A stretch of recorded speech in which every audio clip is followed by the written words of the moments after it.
Ya ves tú cuán fácil es tergiversar la enseñanza. Tú lo haces con el corazón sencillo y sincero, pero después que tú digas eso, otro fulano la tergiversa un poquito más. Y el tercero la sigue tergiversando más. Y cuando la enseñanza llegue a toda la América, ya se estará diciendo, Samael aún mejor está contra las virtudes, no más virtudes. Así se tergiversa la enseñanza. Y así se ha tergiversado la enseñanza de todos los hermanos mayores que han ayudado a la humanidad. ¿Qué quedó del budismo? ¿Me puedes decir tú? Gautama Sakyamuni habló contra el abominable órgano kundartiguador. Toda su doctrina fue contra las malas consecuencias de ese abominable órgano. Hoy tenemos un evangelio budista deformado completamente. Ya nada, casi nada queda del budismo antiguo. Todo ha sido deformado. No estoy pronunciándome contra las virtudes, aclaro. Debemos pensar correctamente. El agua es útil, es magnífica, es buena en el lavamanos, es buena en su recipiente, en el baño. Pero ¿qué dirían ustedes del agua metida en la sala, inundando las recámaras? Ya cambiaría todo, ¿verdad? Sería mala. El fuego está bueno en la cocina. También está magnífico ahí en las veladoras. Pero si el fuego en este momento estuviera quemando esta casa y llegaran los bomberos, ¿qué diríamos? Sería una calamidad, ¿verdad? Así toda virtud es buena en su lugar, pero fuera de su lugar es mala.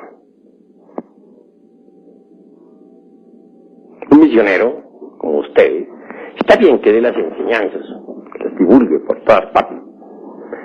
Pero ¿qué tal que ustedes, en vez de divulgar las enseñanzas, entre las distintas gentes, por ahí en las calles, o en los lumiciales, o en las casas de familia, se fueran a los prostíbulos a divulgarla? ¿Estaría correcto eso? Sería malo, ¿verdad? Entonces el misionero se convertiría en ¿qué? Un malvado, ¿verdad? Muy bien. Pero no quiere decir que el misionero sea un malvado. Todo depende del uso que haga de sus virtudes. El dinero en sí mismo no es bueno ni es malo. Todo depende del uso que se haga de él. Si se emplea para el bien, es bueno. Si se emplea para el mal, es malo. Lo mismo son las virtudes. Son preciosas, son gemas inefables. Es claro que cada defecto psicológico eliminado deja el puesto libre para la cristalización de una virtud. Pero las virtudes fuera de su lugar son malas. Con ellas se puede hacer mucho daño también. No solamente a los demás. Uno puede dañarse a sí mismo con sus propias virtudes si no las sabe manejar. Quiero que entiendan esto los hermanos con una claridad perfecta. ¿Qué dirían ustedes, por ejemplo, de la violencia? ¿Será buena la violencia o no? ¿Qué me responden? ¿Cuál sería la respuesta? Está más lógico aquello, esa respuesta que da. La violencia, si se aplica con sentido de defensa, es bueno para uno. Y si se aplica en una forma excesiva, entonces ya en sustancia está correcto lo que tú estás diciendo, más hay que detallarlo. Obviamente la violencia conduce y no es aconsejable. Pero tengamos esto. Un hombre tiene su esposa y tiene sus hijos. Vive en su casa. Tiene hijas también, ya grandes, señoritas.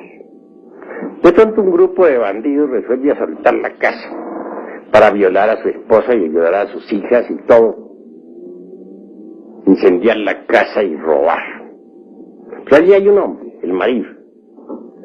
Él siente cuando los bandidos penetran en la casa, es consciente de eso. Pero en vez de empuñar un arma para la defensa de su hogar, bendice a los bandidos, porque están en el camino, están en la senda. Que Dios os bendiga, hermanos de mi alma. No cometáis ese crimen tan horrible de violar a mi mujer mientras se la están violando, de violar a mis hijas mientras se la están violando, de robar mis dineros mientras están atrapándoles los últimos, de incendiar mi casa mientras ya le están metiendo fuego. No hagáis eso, hermanitos, porque tendréis mucho karma por pagar. Sin embargo, yo estoy dispuesto a bendecirlos a todos ustedes. Bueno, cometen, supongamos que salga vivo de esa contienda porque los bandidos se compadezcan de él. Bueno, ¿cómo quedaría ese hombre ante las autoridades y ante la divinidad? Las autoridades creo que lo juzgarían por cómplice del delito. Hay un delito, eso está ya visto en el Código Penal. Ese hombre merece la cárcel, ¿verdad? Por cobarde y porque se ha convertido en cómplice del delito. Es obvio que merece la cárcel. Se ha convertido en cómplice. Es un cobarde. Entonces, ¿cuál es el deber de ese hombre ahí? Está en la senda, es iniciado, quiere ser Mahatma y no sé qué más. ¿Cuál es su deber? Pues el morir en el campo de batalla, defender su familia como de lugar, morir peleando, pero morir, si le tocó morir, morir, cumpliendo con su deber de hombre. Ese es su deber. ¿O qué diríamos, por ejemplo, de un militar? Y aquí tenemos a nuestro hermano, teniente coronel Moisés Rodríguez Tapia. ¿Qué diríamos, por ejemplo, qué diría nuestro hermano que es militar? Que de pronto la patria está amenazada, vienen los gringos a invadirnos, a saquear, violar, incendiar, robar, y el ejército dice, no, ya no peleamos más, Dios bendiga a todos estos invasores, si queman, allá será su karma. Que Dios los bendiga, nosotros no peleamos. Se cruzan de brazos a dar bendiciones y a orar por los bandiditos que están atacando. ¿Qué se diría de un ejército así?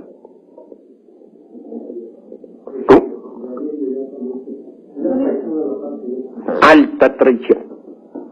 Eso es obvio. Alta traición. Condenable no solamente por los jueces de la tierra, sino por la divinidad. ¿Cuál es entonces el deber del ejército en ese momento? Defender. Hay que usar las armas. De verdad que las armas en sí mismas no son ni buenas ni malas, todo depende del uso que se haga de ellas. Si se emplean para el bien son buenas, pero si se emplean para el mal son malas. Todo depende. Sí, pues esto de las virtudes es algo que hay que reflexionar muchísimo, porque con las virtudes también no solamente se puede dañar a otros, sino dañarse a sí mismo. A ver, va a preguntar algo el hermano. Yo no he entendido en el Ramayana por qué Krishna invita a Arjuna a que pelee contra el Ajit. No he sabido interpretar eso. Que dice que no importa que lo muestre, no trataba la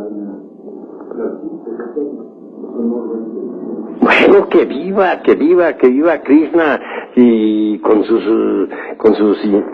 ánimos que le da Arjuna y que vive esa pelea contra los parientes, maravilloso. Yo mismo estoy de acuerdo, vamos a pelear contra todos los parientes, desenvainemos la espada y vamos contra todos. ¿Sabes tú cuáles son esos parientes? Pues son todos los agregados psíquicos que en nuestro interior cargamos. Contra ellos hay que pelear y muy duro aunque nos duela. Son nuestros parientes, pero hay que darle chicharrón y ni modo. A ver, hable pues. ¿Qué interpretación se le puede dar? ¿Cómo? ¿Qué interpretación podemos dar a la enseñanza evangélica de que se dan en una mentira con la otra? Eso sí, yo les aseguro que si alguien viene y me suena, pero yo le pongo la otra para que me suene más duro. No hay problema. Pero si tengo un grupo de niños aquí juntos, o si estoy de guardián aquí del templo, estoy ocupando, por ejemplo, el puesto del hermano y en ese momento llegan un grupo de bandidos a darle chicharrón a ustedes, yo ahí me la juego. Para eso está la espada, y si me salen adelante, bueno, yo muero en el campo de batalla. ¿Cuál es el deber de un guardián del templo? Dime a ver. Respuesta. Aún con la vida de las personas que están guardiadas. Correcto. Tú en este momento eres guardián del templo. Si en este momento alguien viene a atacarnos, vienen las multitudes, viene el vandalaje a atacar a estos hermanos, tú tienes que perder tu vida ahí si hay necesidad. Porque ese es el guardián del templo. De manera que entonces, una cosa es una cosa y otra cosa es otra cosa. Una cosa es que nosotros bendigamos a nuestros enemigos, que devolvamos bien por mal, que pongamos la mejilla derecha para que nos suenen más duro. Y otra cosa es cumplir con nuestro deber cuando llega la hora de cumplir, de defender, saber defender a los que están a nuestro cargo. ¿Entendido? ¿Hay otra pregunta? Sí, hermano. Hablando de las virtudes, se puede considerar que en muchos casos una virtud puede crear dependencia psicológica. Pues la virtud, cuando no se sabe usar, puede crear dependencias psicológicas, puede convertirlo a uno en tirano, puede hacerle a uno dar un paso en falso, etc. Por ejemplo, ¿cuántos jueces que tuvieron la virtud del cumplimiento de su deber en épocas de la Revolución Francesa enviaron a los inocentes al cadalso? Hubo verdugos que su deber era decapitar a muchos en la guillotina. Y cumplieron con ese deber que ellos tenían. La virtud del deber, y los decapitaron. Hicieron caer en la cuchilla sobre sus pescuezos. ¿Esto es correcto? De manera que entonces, ¿qué? Hay que aprender a manejar las virtudes, no es que sean subestimables, son gemas preciosas, afloran en nosotros conforme los agregados psíquicos van siendo eliminados. Pero cada cosa en su lugar. Ya dijimos que el fuego está bueno en la cocina, pero no en la sala. Y que el agua está bien en el lavamanos, pero no está bien que invada las recámaras. Una cosa es buena, una virtud es buena en su lugar, mala fuera del lugar. Eso es todo. Hay que ser más equilibrados, más reflexivos, más maduros. Eso es obvio. Por ejemplo, la antipatía mecánica. Es absurda. Pero de nada sirve que luchemos contra la antipatía mecánica, de nada sirve, por ejemplo, que digamos, esta persona me cae gorda. Pero como estoy en la gnosis, voy a ver cómo me amo amigo de esa persona, y forzarse, y sonreírle artificiosamente, y resulta que esa sonrisa resulta más que sonrisa, una mueca trágica. No, lo que hay es que hacerle la disección a esa antipatía mecánica, a ver por qué nos cae gorda esa persona. Esto requiere mucha autorreflexión, mucha autoobservación psicológica, mucha meditación, y al fin venimos a descubrir la causa. Una vez que hayamos descubierto esa causa, la desintegramos con ayuda de la Divina Madre Kundalini, con ayuda del fuego sagrado. Entonces aflora en nosotros la virtud de la simpatía hacia esa persona. Una virtud, simpatía hacia esa persona que antes nos caía gorda. Hay que hacerse pues conscientes de todo, vivir una vida consciente, una vida más madura, menos mecánica. A ver, hermano. Maestro, la virtud se puede aprender. ¿Aprender? Pues hombre, jamás. Esas son gemas preciosas o flores del alma que nacen en nosotros cuando hemos eliminado tales o cuales defectos psicológicos. Digamos, por ejemplo, que eliminamos nosotros la ira, surge en nosotros la dulzura. Que eliminamos la lujuria, en su reemplazo sí surge la virtud de la castidad. Que eliminamos el odio, en su reemplazo surge la virtud del amor. Y conforme vayamos eliminando estos defectos psicológicos, las virtudes van surgiendo en su lugar. Por eso decimos que necesitamos cristalizar alma en nosotros. Y el alma es puro fuego universal. Es fuego. Ese fuego divino, ese fuego inefable debe ir cristalizando poco a poco en nosotros. Pero no podríamos hacer cristalizar el alma en nosotros si no eliminamos los defectos de tipo psicológico. A medida que vayamos eliminando cada agregado psíquico, en su reemplazo irá cristalizando ya una virtud, ya un poder, ¿no? Ya una ley, etcétera. Eso se llama cristalizar alma. Y al fin, cuando todos los agregados psíquicos estén eliminados, solo quedará en nosotros el alma. Hasta el mismo cuerpo se volverá alma. ¿Qué es el cuerpo de un mutante? Es un cuerpo ya convertido en alma. Pero para cristalizar el alma en nosotros, es puro fuego vivo. Se necesita forzosamente eliminar los agregados psíquicos. Y esto solamente es posible pasando por grandes crisis emocionales. Esto no es cuestión meramente intelectual, no, hay que pasar, para eliminar un agregado psíquico, tiene que pasar por terribles arrepentimientos, llorar, desesperarse, darse contra el suelo y hasta azotarse si hay necesidad. Hay que sufrir muchísimo, arrepentirse, pasar por terribles, repito, amarguras. Si uno no pasa por esas crisis emocionales, pues no desintegra lo que debe desintegrar y no cristaliza las virtudes. Y no cristaliza el alma. Pero cuando uno logra cristalizar el alma y se convierte todo en alma, entonces resplandece gloriosamente. Es una llama más de la gran hoguera, ardiendo entre la aura magnífica del universo. Así nos enseña la doctrina del fuego. Y así debemos nosotros comprenderlo. ¿Alguna otra pregunta? Él es el fuego y la madre divina es fuego también en nosotros. ¿Cómo se hace para que Él resista para llegar a lo máximo de fuego en nosotros? Que no se nos escape como algo. ¿Qué? Que no se nos escape. Sí, que Eros es fuego, el fuego sexual, que emana de la mónada. La mónada a su vez la recibe del logos. Ese fuego erótico surge concretamente desde la valquiria, desde Buddhi, en la manifestación. No se escapa cuando no se derrama el vaso hermético, cuando el vaso que contiene el aceite permanece incólume. Pero si se derrama el vaso de Hermes, ese fuego erótico se escapa, se pierde, y entonces ¿con qué vamos a trabajar? Necesitamos del poder de la mónada, si es que queremos lograr eliminar los agregados psíquicos. Así se debe entender, así se debe comprender. ¿Hay algo más que preguntar? ¿Hasta dónde ese fuego se debe quitar? ¿Se debe qué? ¿O hasta dónde se debe trabajar con ese fuego? ¿Debe ser de forma también clínica? ¿O se puede llegar a calentarse el fuego?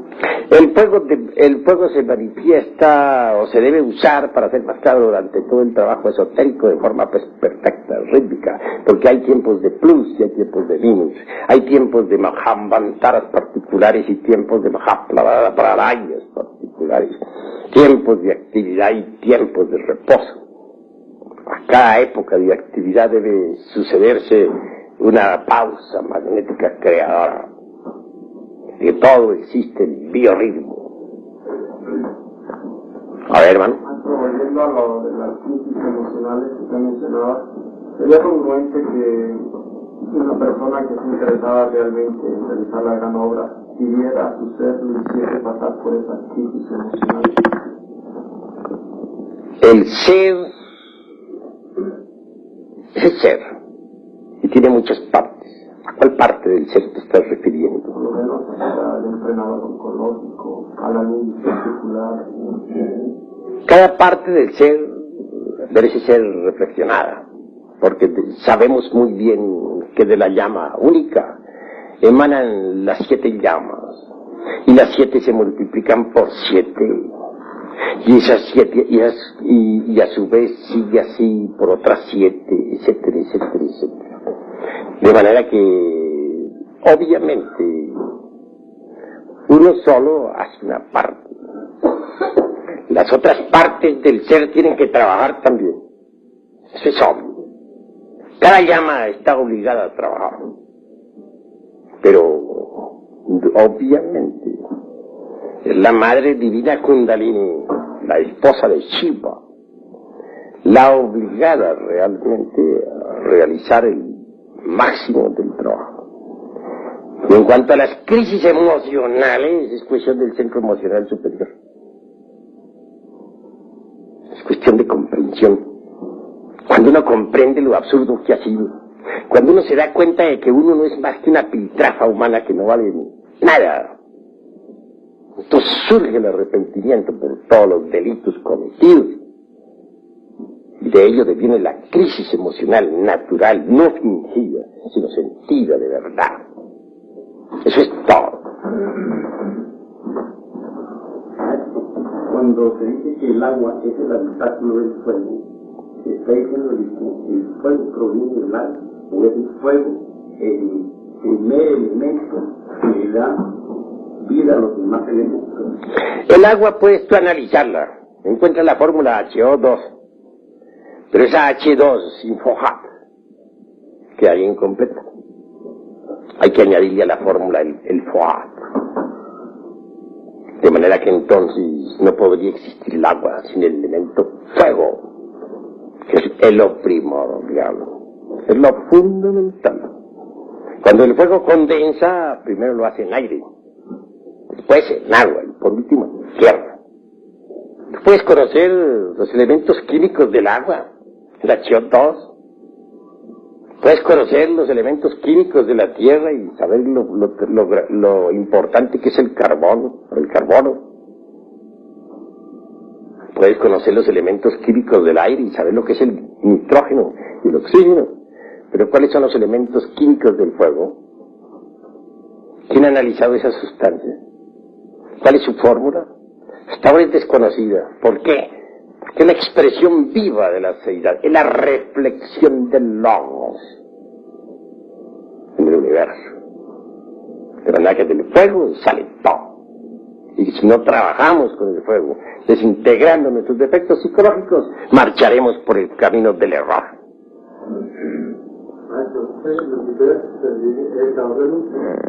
Pero la gente de Lucifer, la madre de nosotros, en el trabajo de la planta. Lucifer es el fuego, es el fojat, es el azufre de los alquimistas medievales. Obviamente es la reflexión del Christus cósmico o del Vishnu en nosotros y dentro de nosotros. Indubitablemente él desciende hasta las profundidades de sí mismo, de nosotros mismos.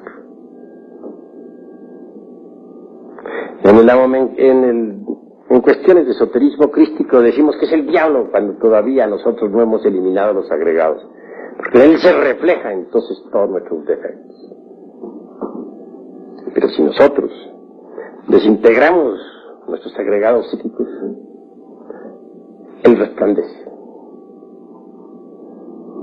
Y se integrará con nosotros para transformarnos transformarnos y convertirnos en mutantes. ¿Qué es un mutante? Es un hombre integrado con Lucifer. Eso es un mutante. Lucifer nos da todos los poderes, nos da el elixir de larga vida, nos da el poder sobre los elementos del fuego, de los aires, de las aguas y de la tierra. Pero para que Lucifer resplandezca en nosotros, se integre con nosotros, necesita primero ser blanqueado. Por eso dicen los alquimistas medievales, quema tus libros y blanquea el latón. Hay que blanquear el latón. Necesitamos blanquear al diablo. Cada uno de ustedes tiene el diablo, negro como el carbón. Horrible. Necesitan blanquearlo. Solamente lo pueden blanquear ustedes, cada uno de ustedes, desintegrando sus agregados psíquicos. El día que lo hagan, ustedes se integrarán con él y él con ustedes. y les entregará el tesoro escondido, el vellocino de oro, y les dará todos los poderes. Antes no es posible. ¿Comprendido? ¿Alguna otra palabra? Cuando el cristianismo nos debido a la necesidad de tomar una determinación respecto a un niño que aparece en su fuerza mala, entonces el niño se va para comprender aquello de que hay obstáculos. Bueno, habla más claro, que no te estoy entendiendo. Barájamela más despacio, más claro, más despacio y más fuertemente. Cuando el arrepentimiento nos surge, maestro, cualquier determinación que nosotros tomemos debido a la multiplicidad del ego para, digamos, para castigarnos como lo hacía San Antonio, San Francisco, es que aparentemente podría ser una maldad, podría ser nos puede ayudar en el camino de la autorrealización para eliminar determinados agregados. Bueno, en esto no hay dogmas. En esto lo que hay son inventarios, sumas y restas, multiplicaciones y divisiones. Hay que saber qué es lo que nos sobra y qué es lo que nos falta, sin dogmas. En primer lugar, lo que se necesita es saber si no surge el arrepentimiento en nosotros. Si verdad no surge es porque somos perversos. Porque cuando surge en nosotros es porque todavía no hay perversidad. Pero si no surge somos demasiado malvados, demasiado perversos.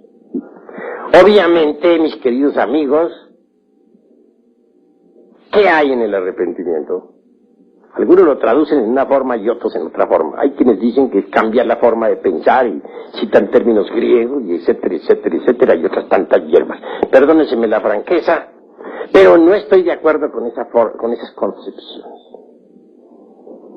Cuando uno en realidad de verdad se enfrenta a su propia mónada divinal, que emana del sagrado sol absoluto, y mira hacia abajo lo que tiene en el fondo y se da cuenta de todas sus barbaridades, hay arrepentimiento. Trabaja con arrepentimiento, pasa por las emociones, y pasa por las crisis emocionales. Pero cuando uno se ha alejado tanto del sagrado sol absoluto, que ya las emanaciones, las ondulaciones cósmicas del sagrado sol absoluto no le llegan, porque está demasiado desviado, alejado, caído en la magia negra, es un caso perdido. En ese caso es un malvado. Y ese malvado tendrá que castigarse mucho a sí mismo. Necesitará pasar por horribles penitencias. Obviamente. Necesitará ser muy sincero consigo mismo. Demasiado sincero. A fin de que pueda en verdad desintegrar los agregados psíquicos inhumanos que en su interior carga. Pero antes de todo, si no le ha llegado el arrepentimiento es porque es un malvado, perverso. Ha llegado a la perversidad, porque una cosa es la maldad y otra la perversidad. El perverso ya no tiene remordimiento ni arrepentimiento. Es un caso perverso. Ya no lo tocan las ondulaciones cósmicas del sagrado sol absoluto. Por eso no siente ni remordimiento ni arrepentimiento. Se vuelve cínico. Y se convierte en habitante del reino mineral sumergido, ingresa en el mundo de 96 leyes. Eso es todo. Pero, ¿cómo hacer en ese caso para lograr que el que no tiene arrepentimiento se arrepienta? Repito, necesitará apelar a mucha fuerza de reflexión para analizar sus defectos psicológicos y hasta hacer ciertas penitencias rigurosas y disciplinarse, etc. Bueno, he dicho. ¿Alguna otra palabra? ¿Alguna otra pregunta? Desde la pregunta de Lucifer sería saber, o tener esta inquietud. Una cosa que, según lo dice, en promedio tenemos un 3% de conciencia libre, en promedio. Eso podría decir que hay una parte de nuestro Lucifer que no está en él.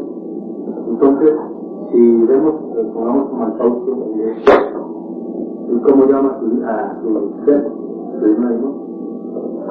no hay una fórmula exacta para uno trabajar o para uno invocarlo. Bueno, eso que detrás de esa pregunta hay un resorte de curiosidad, en el fondo. En el fondo hay un resorte de curiosidad. Te gustaría trabajar con él sencillamente porque se ha oído hablar tanto sobre él. Habla Goethe, Habla el doctor Faust, el cantador y mago. Se citen tantos textos que bien vale la pena intentar alguna amistad con él. Pero pregunto a los aquí presentes, ¿hay alguno que ya esté tan preparado como para trabajar con el señor de Sillas? Seamos sinceros, ¿cuál de ustedes está preparado? Ninguno, ¿verdad? Primero démonos el lujo de morir y luego vendrá lo demás. Padua bien sabemos que es un gurú que vive en el mundo de la mente cósmica y que ayuda a la humanidad. Es un verdadero esoterista, en el sentido más completo de la palabra. Claro que no lo han comprendido las gentes. Eso es claro, y le atribuyen multitud de tonterías de las cuales él se ríe. Eso es obvio, porque en realidad de verdad él es un gurú, una llama ardiente. Bueno, mis queridos hermanos, hasta aquí nuestra plática y cátedra de esta noche. Vamos ahora a seguir con la segunda parte. Vamos a bautizar una niña. ¿O niño? ¿Cómo es? ¿Niña? ¿Y niño? Niña, bueno. Y vamos también a entrar luego en la unción